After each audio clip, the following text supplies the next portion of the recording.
गाने का इंतजार हुआ खत्म, रिलीज होते ही गाना हुआ वायरल।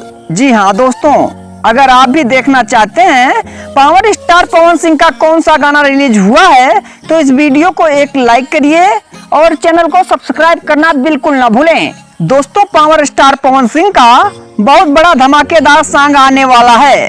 बताया जा रहा है कि सुपरस्टार पवन सिंह का गाना लॉलीपॉप 2 पूरी तरह से कंप्लीट हो चुका है और बहुत जल्द ये गाना आप लोगों को सुनने को मिलने वाला है। शुभ लाभ फिल्म पर यह गाना बहुत जल्दी छूटने वाला है और काफी ज्यादा हाई लेवल का यह सॉन्ग होने वाला है। जिस तरह से लॉलीपॉप गाना देश विदेश में तहलका मचा रहा था, उसी प्रकार लॉलीपॉप 2 भी मचाने वाला है। दोस्तों, म्यूजिक और राइटर की बात की जाए तो अभी ये खुलासा नहीं हुआ है कि कौन लिखा है। दोस्तों, जानकारी कैसे लगी कमेंट बॉक्स में जरूर बताइएगा।